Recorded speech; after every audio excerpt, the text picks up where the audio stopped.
વડોદરા શહેરના સેવાસી પાસે આવેલા ધ કન્ટેનર પાર્કમાં વૃદ્ધના મોત થતાં પરિવારજનોએ હોબાળો મચાવ્યો હતો। પાર્કમાં નોકરી કરતા ગોપાલનું કામગીરી દરમિયાન મોત થતાં પરિવારજનોમાં ભારે આક્રોશ ફાટી નીકળ્યો। મૃતકના પરિવારજનો વળતરની માંગ કરી અને માંગ સ્વીકારવામાં ન આવે ત્યાં સુધી મૃતદેહને અહીંથી ઉઠવા નહીં દેવાની ચીમકી આપી છે। ગોપાલભાઈ સાહેબ આ હોટલની અંદર સફાઈ કામદાર તરીકે નોકરી કરે છે, પણ 4 વાગે નોકરી પર આવ્યા હતા। 4 વાગે નોકરી પર આવ્યા પછી 1 વાગે ઘરે ગયા।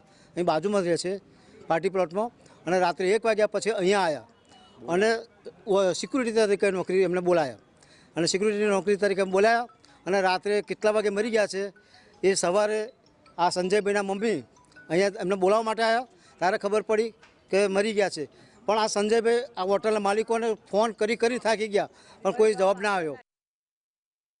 આગળ કાર્યવાહી આવે જે પ્રમાણે અમને ચાલુ કામ ડ્યુટીમાં આ વસ્તુ થયું છે એટલે અમે એ રીતના એ કરીએ છીએ, કાયદેસરની કાર્યવાહી કરીએ છીએ। જે તમારાથી થાય એ કરો એમ।